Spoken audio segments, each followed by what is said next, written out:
नमस्कार विद्यार्थी मित्रांनो, लक्ष सरकारी नोकरी या एज्युकेशनल चॅनलवर आपले पुन्हा एकदा स्वागत. मित्रांनो, आज आपण काही महत्त्वाचे चालू घडामोडीचे प्रश्न या ठिकाणी कव्हर करून घेणार आहोत, जे येणाऱ्या भरतीसाठी तसेच आपण कोणत्याही परीक्षेची जर तयारी करत असाल तर त्या प्रत्येक परीक्षेसाठी यातले प्रश्न हे अतिशय महत्त्वाचे असणार आहेत. व्हिडिओ शेवटपर्यंत नक्की पाहायचा आहे. प्रश्न अतिशय महत्त्वाचे असणार आहेत. काही महत्त्वाची माहिती देखील आपण या ठिकाणी कव्हर करणार आहोत, जी परीक्षेच्या दृष्टिकोनातून महत्त्वाची असणार आहे. आजचा आपला भाग असणार आहे 464वा. या भागामध्ये आपण 15 फेब्रुवारी 2026 या दिवसातील काही महत्त्वाचे चालू घडामोडीचे प्रश्न या ठिकाणी कव्हर करून घेणार आहोत. व्हिडिओला सुरुवात करण्याअगोदर काल एक प्रश्न राहिला होता, ज्याचं उत्तर आपल्याला कमेंटमध्ये द्यायचं होतं. प्रश्न असा होता, अंडर 19 आशिया चषक 2025 हा कोणत्या देशाने जिंकला? तर याचं उत्तर होतं बघा, पाकिस्तान. लक्षात ठेवायचं आहे, कन्फ्यूज करण्यासाठी हा प्रश्न विचारला जाईल, कारण काही दिवसांपूर्वीच बघा अंडर 19 विश्वचषक पार पडलेला आहे पुरुषांचा, आणि त्यामध्ये भारत विजयी ठरला होता. परंतु प्रश्न फिरवून विचारला जाऊ शकतो, अंडर 19 आशिया चषक 2025 हा कोणी जिंकलेला आहे? तर तो जिंकलेला आहे पाकिस्तानने. आणि अंडर 19चा विश्वकप जर कोणी जिंकला असेल 2026चा, तर तो आपल्या भारताने जिंकलेला आहे. लक्षात ठेवायचा आहे. आजच्या व्हिडिओला सुरुवात करूया.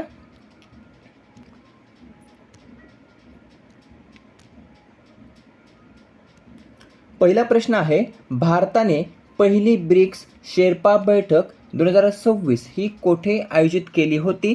ज्याचं उत्तर आहे पर्याय अ, नवी दिल्ली या ठिकाणी. नवी दिल्ली या ठिकाणी भारताने पहिली ब्रिक्स शेर्पा बैठक 2026 ही आयोजित केली होती. ब्रिक्स 2026चा अध्यक्ष कोणता देश आहे? तर आपला भारत हा बघा ब्रिक्स 2026चा अध्यक्ष देश आहे. कितव्यांदा भारत अध्यक्ष आहे? तर चौथ्यांदा अध्यक्ष आहे. 2012 साली पहिल्यांदा, 2016 साली दुसऱ्यांदा, 2021 साली तिसऱ्यांदा आणि 2026 साली भारत हा ब्रिक्सचा चौथ्यांदा अध्यक्ष देश असणारे. लक्षात ठेवायचं आहे. ब्रिक्स शेर्पा सुधाकर दलेला हे आर्थिक संबंध सचिव आहेत. लक्षात ठेवायचं आहे, ब्रिक्स शेर्पा सुधाकर दलेला हे आर्थिक संबंध सचिव आहेत. यामध्ये सहभागी देश आपण पाहिले ब्रिक्समध्ये, तर ब्रिक्समध्ये एकूण सहभागी देश आहेत बघा 11. भारताला पकडून 11 देश आहेत. त्यांची नावे आपण या अगोदर कव्हर केली आहेत. जर जास्त माहिती आपल्याला हवी असेल तर टेलिग्राम जॉईन करा बघा. टेलिग्रामवर आपल्याला ती माहिती मिळून जाईल. टेलिग्रामची लिंक ही डिस्क्रिप्शनमध्ये देण्यात आलेली आहे. त्या ठिकाणी तुम्ही ते टेलिग्राम जॉईन करू शकता. त्या ठिकाणी आपण याचा PDF देखील अपलोड करत असतो. 11 एकूण देशात भागीदार देश जर आपण पाहिला तर बेलारूस असणार बघा. बेलारूस प्रथमच भागीदार देश बनलेला आहे बेलारूस. यावर्षीची थीम काय आहे 2026ची? तर लवचिकता, नवोन्मेष, सहकार्य आणि शाश्वततेसाठी उभारणी ही यावर्षीची म्हणजे 2026ची ब्रिक्स शिखर परिषदेची बघा थीम आहे. ब्रिक्सचा इतिहास जर आपण पाहिला तर 2001 साली ब्रिक ही संज्ञा कोणी दिली होती? तर जिम ओ नील. लक्षात ठेवायचं आहे, जिम ओ नील यांनी ब्रिक्स ही संज्ञा दिली होती 2001 साली. त्यानंतर 2009 साली बघा पहिली ब्रिक्स शिखर परिषद पार पडली होती रशिया या ठिकाणी. 2010 साली दक्षिण आफ्रिका हा जो काही देश आहे बघा, तर तो ब्रिकमध्ये सामील झाला होता आणि त्यानंतर ब्रिक्स असं नामकरण करण्यात आलं.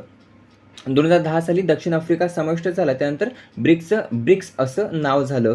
2025मध्ये शेवटचा जर आपण सदस्य देश पाहिला तर तो होता इंडोनेशिया. इंडोनेशिया हा 2025मध्ये ब्रिक्समध्ये समाविष्ट झाला होता.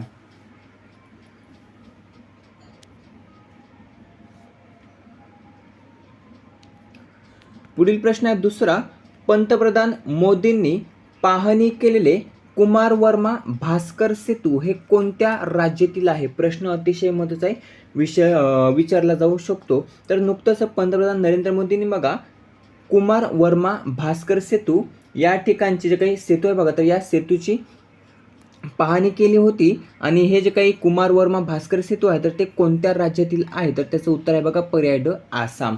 आसाम राज्यातील आहे हे कुमार वर्मा भास्कर सेतू, ज्या सेतूची पंतप्रधान नरेंद्र मोदींनी बघा पाहणी केली होती. एक प्रश्न तुमच्यासाठी, भारतातील सर्वात लांब सागरी सेतू कोणत्या ठिकाणी उभारण्यात आलेला आहे? उत्तर कमेंट करून सांगायचं आहे. काय? भारतातील सर्वात लांब सागरी सेतू कोणता आणि तो कोणत्या ठिकाणी उभारण्यात आलेला आहे?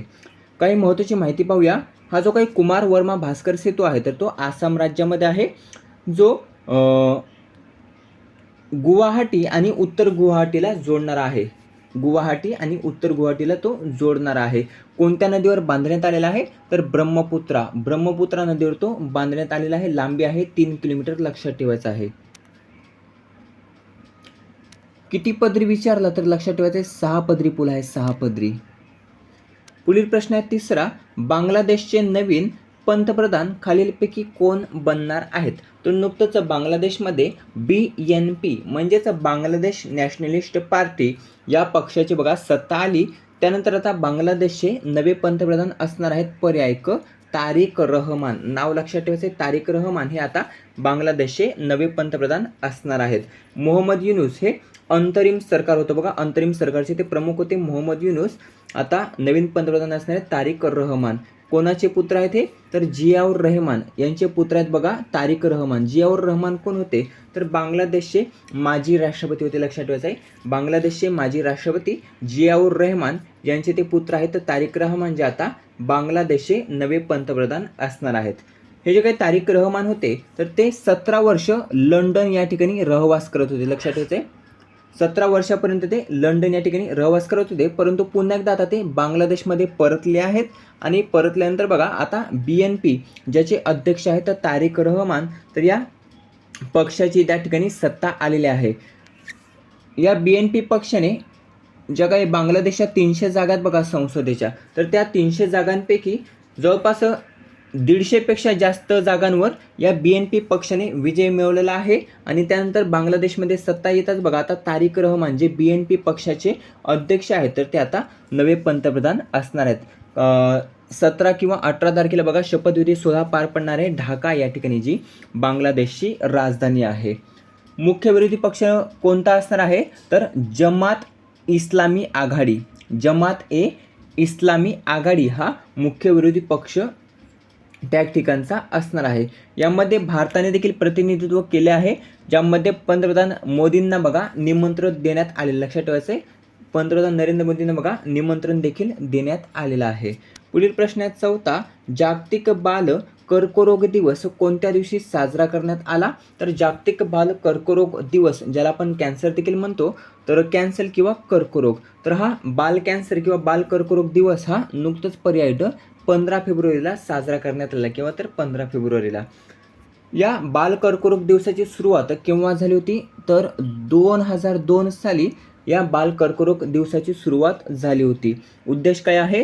तर कर्करोगग्रस्त मुलांना योग्य उपचार, काळजी आणि मानसिक आधार मिळावा हा उद्देश ठेवून जागतिक बाल कर्करोग दिवस दरवर्षी 15 फेब्रुवारीला साजरा केला जातो. सुरुवात झाली होती 2002 साली. यावर्षीची थीम काय आहे? Show the impact. Show the impact ही 2026ची यावर्षीची थीम आहे जागतिक बाल कर्करोग दिवसाची. WHO नाव लक्षात ठेवायचं, WHO जागतिक आरोग्य संघटना, जिचं मुख्यालय विचारलं जातं जिनेवा स्वित्झर्लंड या ठिकाणी WHOचं मुख्यालय आहे. स्थापना कोणत्या वर्षी झाली होती? उत्तर कमेंट करून सांगायचं आहे.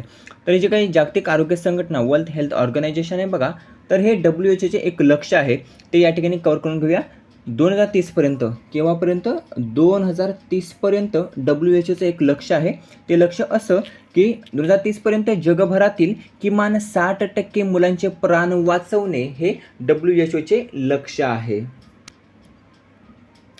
पाचवा प्रश्न आहे, दुर्मिळ आजारांना समर्पित पहिली राष्ट्रीय बायोबँक कोणत्या देशाने सुरू केलेली आहे? तर आपल्या भारताने दुर्मिळ आजारांना समर्पित पहिली राष्ट्रीय बायोबँक ही नुकतंच सुरू केलेली आहे. सहावा प्रश्न आहे, कोणत्या राज्य सरकारने बांगला युवा साथी योजना ही नुकतंच सुरू केली? तर पश्चिम बंगाल, पर्याय क पश्चिम बंगाल या राज्याने बांगला युवा साथी योजना ही सुरू केलेली आहे. या बांगला शब्दावरूनच आपल्याला लक्षात यायला हवं की पश्चिम बंगालची ती योजना आहे. घोषणा कोणी केली? पश्चिम बंगालच्या मुख्यमंत्री ममता बॅनर्जींनी याबाबतची घोषणा ही केलेली आहे. पश्चिम बंगालची ही योजना आहे बांगला युवा साथी योजना.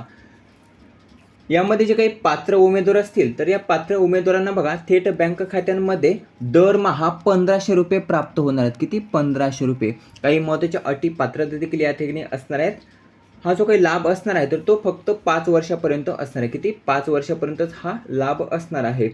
जो काही अर्जदार असणार आहे तर तो अर्जदार पश्चिम बंगालचा रहिवासी असून तो 21 ते 40 वयोगटातील असावा आणि किमान माध्यमिक म्हणजेच 10वीपर्यंत तरी ते उत्तीर्ण असावा, ही त्यामागची अट आहे. लक्षात ठेवायचं. वयोगट किती? तर 21 ते 40 वयोगटातील असावा, पश्चिम बंगालचा रहिवासी असावा आणि त्याने बघा किमान 10वी तरी तो उत्तीर्ण असावा. या महत्त्वाच्या अटी आहेत.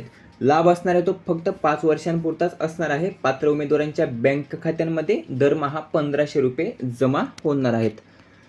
7वा प्रश्न आहे, कोणता देश संशोधन आणि विकासावर सर्वाधिक खर्च करणारा जगातील सर्वात मोठा देश बनलेला आहे? तर पर्याय चीन. चीन हा देश आहे बघा, ज्याने बघा संशोधन आणि विकासावर सर्वाधिक खर्च करत बघा पहिल्या क्रमांकाचा देश बनलेला आहे. लक्षात ठेवायचं आहे. शी जिनपिंग कोण आहेत चीनचे? उत्तर कमेंट करून सांगा. 8वा प्रश्न आहे, चिन्नास्वामी स्टेडियम जे बंगळुरू कर्नाटक या ठिकाणी स्थित आहे, तर या बंगळुरूतील चिन्नास्वामी स्टेडियममधील स्टँडला कोणाचे नाव देण्यात येणार आहे? तर पर्याय ड, पर्याय अ, ब दोन्ही. राहुल द्रविड आणि अनिल कुंबळे. राहुल द्रविड आणि अनिल कुंबळे या दोघांची नावे बघा चिन्नास्वामी स्टेडियममधील 2 स्टँडला देण्यात येणार आहेत. प्रश्न महत्त्वाचा आहे. कोणत्या ठिकाणी आहे चिन्नास्वामी स्टेडियम? तर बंगळुरू कर्नाटक या ठिकाणी आहे चिन्नास्वामी स्टेडियम. 9वा प्रश्न आहे, ज्याचं उत्तर आपल्याला कमेंट करून सांगायचं आहे. अंडर 19 पुरुष ODI विश्वचषक 2026 हा कोणत्या देशाने जिंकला आहे? उत्तर कमेंट करून सांगायचं आहे जास्तीत जास्त जणांनी. आता घेऊया पटकन रिव्हिजन.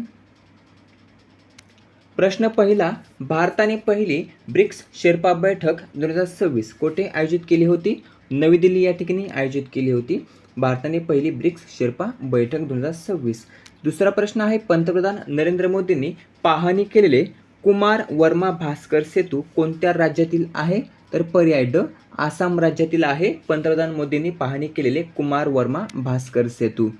पुढील प्रश्न आहे, बांगलादेशाचे नवीन पंतप्रधान खालीलपैकी कोण बनणार आहेत? तर तारिक रहमान हे बांगलादेशचे नवीन पंतप्रधान बनणार आहेत, जे BNP पक्षाचे अध्यक्ष आहेत. जागतिक बाल कर्करोग दिवस कोणत्या दिवशी साजरा करण्यात आला? तर 15 फेब्रुवारीला जागतिक बाल कर्करोग दिवस हा साजरा करण्यात आला आहे. पुढील प्रश्न आहे, दुर्मिळ आजारांना समर्पित पहिली राष्ट्रीय बायोबँक कोणत्या देशाने सुरू केली? आपल्या भारताने दुर्मिळ आजारांना समर्पित पहिली राष्ट्रीय बायोबँक ही सुरू केलेली आहे.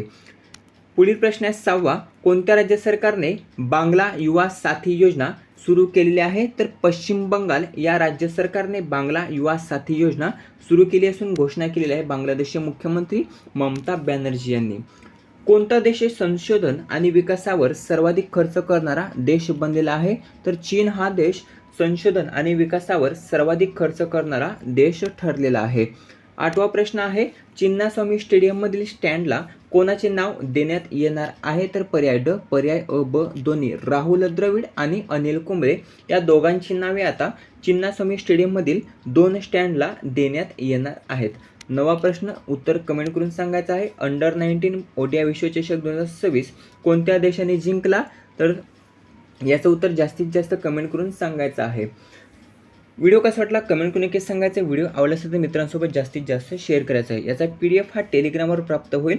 टेलिग्रामची लिंक ही डिस्क्रिप्शनमध्ये देण्यात आलेली आहे. भेटूया पुढील भागामध्ये. धन्यवाद.